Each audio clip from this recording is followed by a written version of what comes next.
Yesterday, the world of American politics was rocked by a truly horrifying event.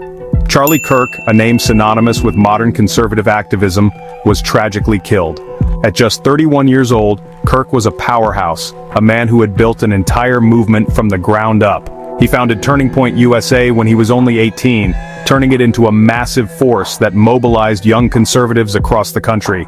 He was a close ally of President Donald Trump and a familiar voice on podcasts and television, known for his passionate and often controversial arguments. Whether you agreed with him or not, his influence was undeniable. He was a father of two, a leader to many, and his sudden violent death has left a gaping hole in the political landscape. The tragedy unfolded on a bright Wednesday afternoon, September 10, 2025, at Utah Valley University in the city of Orem. Kirk was headlining an outdoor speaking event surrounded by students and supporters. It was a typical scene for him, engaging with a crowd under the open sky. But at around 12:20 p.m., chaos erupted. A single precise shot was fired, striking Kirk. The sound echoed across the campus and panic immediately set in.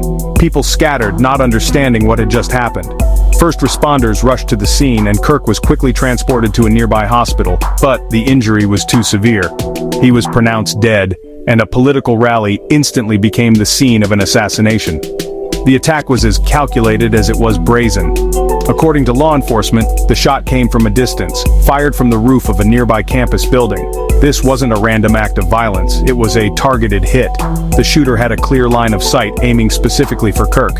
This detail makes the event even more chilling. It suggests a level of planning and determination that goes beyond a spontaneous crime. The fact that someone could carry out such an act in broad daylight on a busy university campus has sent a wave of fear and disbelief through the community and the entire nation, leaving everyone to grapple with the terrifying reality of what occurred. The immediate aftermath was a blur of confusion and sorrow. The event, which had been a focal point for a political debate on campus, was now a somber memorial. Students who had come to either support or protest Kirk were now united in shock.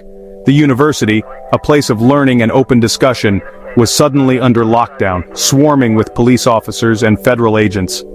The news spread like wildfire, with initial reports painting a confusing picture before the terrible truth was confirmed.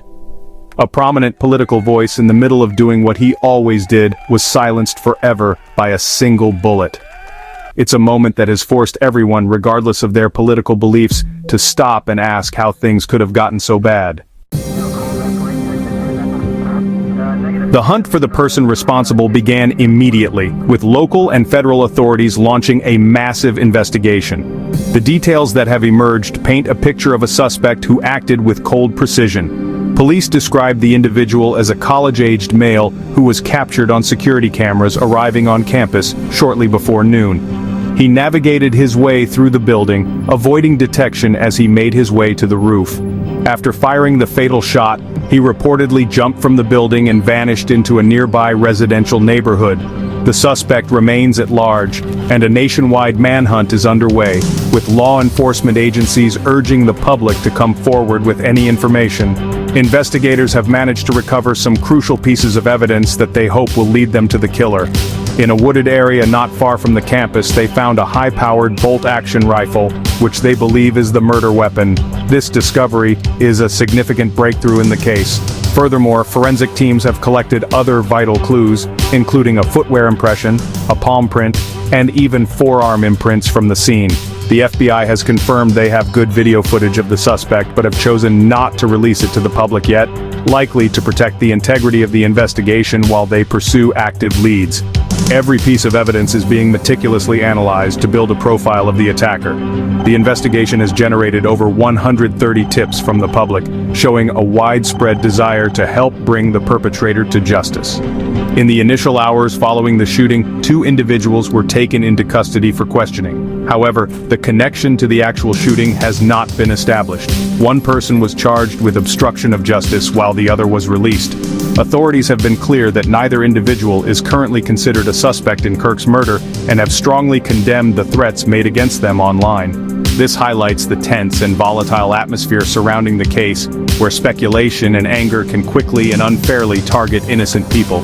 Police are operating under the firm belief that this was a targeted attack, with Charlie Kirk as the intended and only victim. So far, there is no evidence to suggest that there were any other suspects involved. This focus on a lone wolf attacker makes the manhunt both simpler in scope and more intense, as the individual is likely operating alone.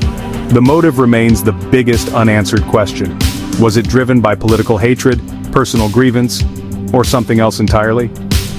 As the FBI and Orem police work around the clock, a nervous nation waits, hoping for a breakthrough that will provide answers and, eventually, justice for Charlie Kirk and his family. The news of Charlie Kirk's assassination sent shockwaves through the highest levels of government, drawing swift and emotional responses from across the political spectrum. President Donald Trump, who shared a close relationship with Kirk, expressed deep sorrow and anger. He called Kirk a giant of his generation and a true champion of liberty who was taken far too soon. In a powerful gesture, President Trump announced that he would posthumously award Kirk the Presidential Medal of Freedom, the highest civilian honor in the United States. He also ordered all American flags to be flown at half-staff until Sunday evening, a symbol of a nation in mourning for a fallen political figure. While President Trump and his allies mourned their friend, they also pointed fingers, linking the killing to what they describe as heated and dangerous rhetoric from their political opponents. This sentiment was echoed by many prominent MAGA figures. However, the condemnation of the act itself was universal. Vice President J.D. Vance spoke out forcefully against the violence, a message that was mirrored by leaders on the other side of the aisle. Former President Joe Biden issued a statement decrying the attack, emphasizing that violence has no place in American politics.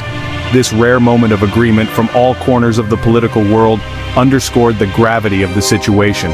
The calls for peace and an end to political violence were not limited to the executive branch. Democratic governors, including Josh Shapiro of Pennsylvania and Gavin Newsom of California, released statements condemning the assassination and calling for a de-escalation of political tensions. In Washington, Senate Minority Leader Chuck Schumer and House Minority Leader Hakeem Jeffries also voiced their horror at the event. They stressed that political disagreements must be settled at the ballot box, not through violence. The bipartisan chorus of condemnation was a stark reminder that, despite deep divisions, the fundamental principles of peaceful discourse are still held as sacred by most leaders. Utah's own governor, Spencer Cox, did not mince words, calling the shooting a political assassination that struck at the heart of the state. His raw and emotional response captured the shock felt by many Utahns. The reactions from leaders nationwide, whether from the right, left, or center, all carried a similar urgent message. This cannot be the new normal. The assassination of a political figure on American soil is a terrifying development, and leaders from all parties seem to recognize the urgent need to pull the country back from a dangerous precipice. The collective grief and condemnation offered a sliver of hope that unity could emerge from the tragedy. The impact of the tragedy was felt most acutely on the campus of Utah Valley University. The school, which was immediately closed, will remain shut until September 14th to allow the community time to process and grieve. What was once a bustling center of student life is now quiet and somber. A makeshift memorial has organically grown on campus, with students, faculty, and local residents leaving flowers, candles, and notes to honor Charlie Kirk's memory. The event he was speaking at had been a source of controversy, with some students petitioning against his appearance. However, in the wake of the shooting, those disagreements have been overshadowed by a shared sense of shock and sadness. The community's response has been one of profound sorrow. Vigils are being planned, and support services have been made available to students and staff struggling to cope with the trauma. It is important to note that while there was opposition to Kirk's event, police had reported no credible threats beforehand, making the attack all the more shocking. The incident has forced a difficult conversation at UVU and on campuses nationwide about the line between free speech and safety. How can institutions foster open debate while protecting speakers and students from the threat of violence? These are the heavy questions the university community is now grappling with. This horrific event serves as a brutal wake-up call for the entire country.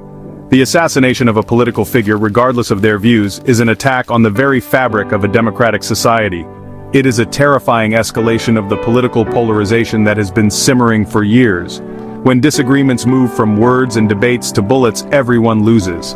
The path forward requires a conscious and collective effort to reject violence in all its forms. It means relearning how to disagree with one another respectfully and recognizing the shared humanity in those with whom we have profound political differences. It is a difficult task, but it is not impossible. In the end, the most powerful tribute we can pay to Charlie Kirk's memory, and to the democratic values he championed in his own way, is to commit to healing our divisions. This is not about abandoning our principles or ending passionate debate. It is about drawing a firm, undeniable line against violence. We must demand more from our leaders, from our media, and from ourselves. Let this tragedy be a turning point, a moment where we choose conversation over conflict and unity over animosity. The future of the Republic may very well depend on our ability to come together and reaffirm that in America, words are the only weapons we should ever use in the political arena.